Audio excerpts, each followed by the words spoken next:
国际上要紧，继续来关心中东局势。阿拉伯联合大公国重要的石油工业区，讲遭受到无人机甲飞弹的攻击。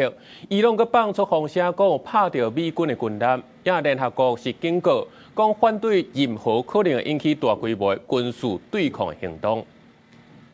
航班追踪网站显示，真侪飞去杜拜甲阿布达比的飞行机，伫所有的阿拉伯天顶飞来飞去，甚至阁改飞去到阿曼首都马斯克特。波斯湾航线大乱，因为伊朗阁在发动攻击。阿拉伯联合大公国外交部8日暗发声明，指控境内主要石油工业区受到来自伊朗的无人机攻击，引起火灾，海边也无平静。伊朗半官方媒体指出，2粒飞弹击到美军伫雅斯克港口附近的军舰。ارتش اعلام کرد با اخطار قاطع و سریع نیروی دریایی ارتش جمهوری اسلامی از ورود ناوشکن‌های دشمن آمریکای صهیونی به محدوده تنگه هرمز ممانعت شد.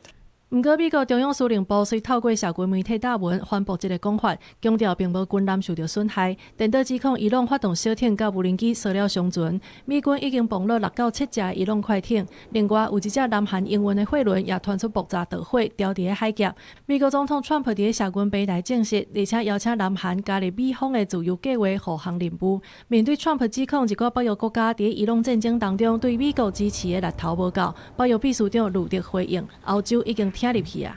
And we also see many countries now starting to pre-position key assets close to theatre for the next phase. So I would say again, the Europeans have heard the message from the US and the US President, like last year with the summit in The Hague, where we collectively agreed for a stronger Europe and a stronger NATO. 针对波斯湾搁再起冲突，联合国秘书长发言人真烦恼，强调荷姆兹海峡必须要保持开放。联合国强调立场，认为各方必须要遵守国际法，确保这个海峡的航行自由。联合国反对伫这个地区进行军事对抗，呼吁各国都要较有站在的。4月初，美伊停火协议生效以来，冲突又搁升级，国际油价起码6%，美国4大指数全部收乌，道琼搁较落557点。公司新闻，陈伟林编译。